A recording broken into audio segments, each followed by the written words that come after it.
Major developments in the Rob Ford saga. We talked to one of the reporters who saw the new videos, and later our editor-in-chief on why the Globe paid for the photos. After nearly a year of controversy, Rob Ford is involved in another video scandal. This comes months after the mayor pledged to Toronto that he was going to clean up his act. Now, 3 new stories of alleged bad behavior flooded the public.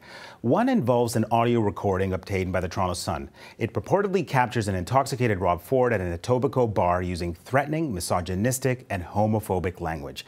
Meanwhile, the Toronto Star is reporting new allegations of intoxication and possible drug use by the mayor at a nightclub in March. But the most damning new allegations come from videos viewed by 2 Globe and Mail reporters. We have stills from those videos, which were apparently shot on April 26th, and they allegedly show Rob Ford smoking a substance from a metal pipe. Since these stories landed, Toronto's mayor has declared he is taking a leave of absence to deal with his, quote, problem with alcohol, end quote. Well, Robyn Doolittle is one of the reporters who saw the video, and she joins me now. Robyn, welcome. Can you describe what you saw in the video? Yeah, this happened yesterday afternoon. I, along with investigative reporter Greg MacArthur, watched these clips. There's actually 3 of them, and they vary in length. They're from around a minute and a half maybe, to as long as 5.5 minutes. They show the mayor in a basement, which we've identified as his sister's basement, Kathy Ford.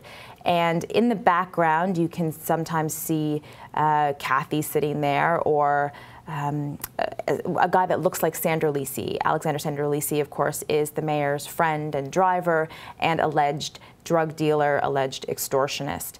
The most powerful thing, of course, and what's getting attention is that the mayor is holding this long copper pipe with tinfoil over the bowl. And at one point, you can clearly see him smoking it.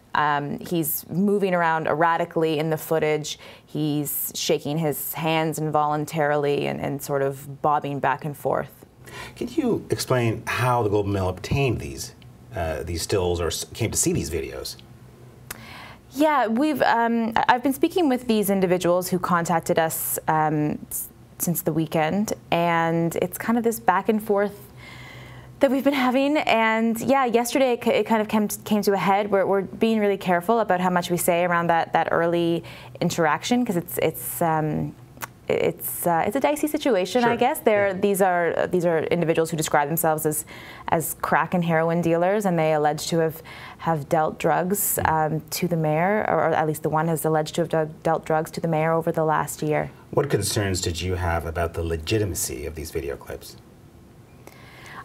I mean, there was no doubt in my mind that they hadn't been doctored. We couldn't independently verify or authenticate them. We only watched the footage. The Globe and Mail decided not to pay the $100,000 or 6 figures that the dealers were asking.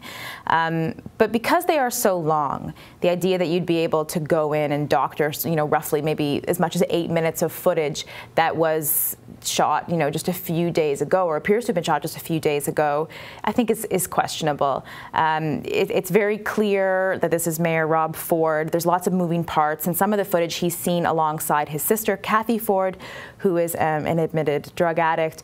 And in the background, it looks like the mayor's friend, driver, accused drug dealer, and extortionist Sandro Lissi is there. So there's lots of moving parts, right. and it does not seem to be doctored. Was there any audio on the video? No, and that was what was one funny thing, is you can clearly see him rambling and talking and speaking very quickly. Well, at least his mouth is moving. But yeah, there was no sound. The microphone on this particular camera or iPhone, which the cameras were kind of banged up a little, it seemed to be working. So when the stereo was broken on this phone, so there was no sound. The key thing, though, about this video, the reason that it's and the stills that we obtained, which is so important, is that this is the first time that the mayor has actually been seen with drug paraphernalia, or what looks like drug paraphernalia. People have heard about it. Obviously, I saw the video from last May with the mayor smoking out of what looked like a crack pipe then. But this is the first time the public en masse is getting a chance to see Rob Ford with this pipe. And you can see clearly the tinfoil on the top that looks unlike a marijuana pipe. And yeah, I think it's going to be really powerful for people. Thank you so much, Robyn. Thanks for having me. Well, we want to hear from you. Should these latest allegations force the mayor to step down? Tweet us at Globe Now.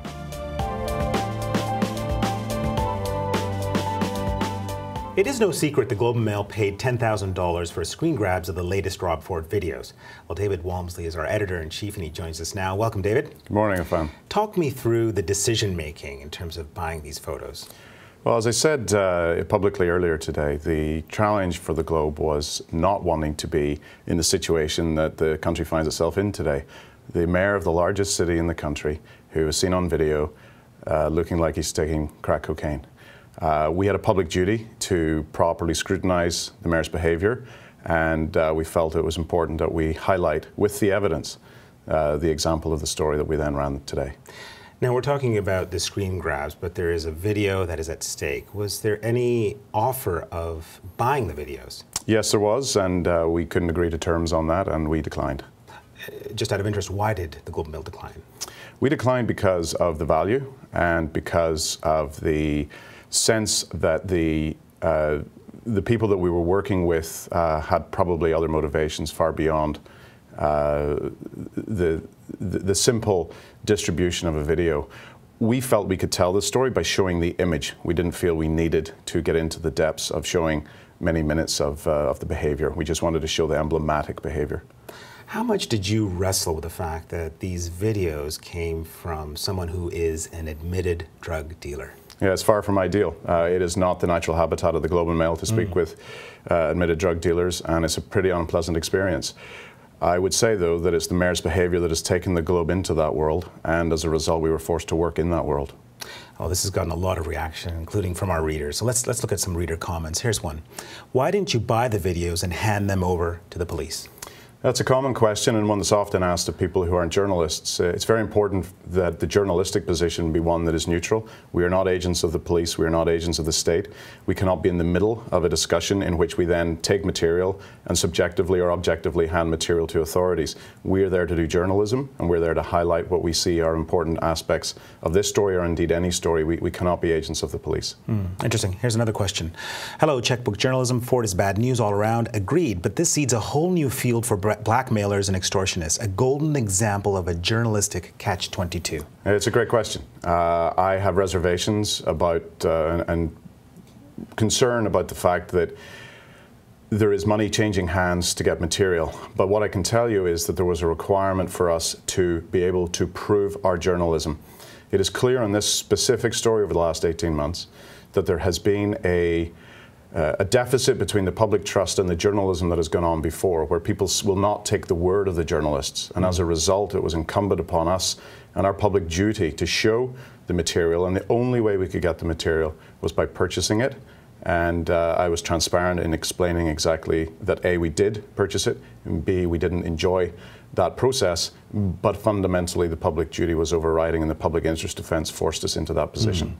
David, thank you so much. Well, that's all for Globe Now. Thanks again for watching. There's going to be lots of reporting on this. Stay with us on our site, on Twitter, in our videos, and in the pages of our newspaper. I'm Affan Chowdhry. Thanks again for watching.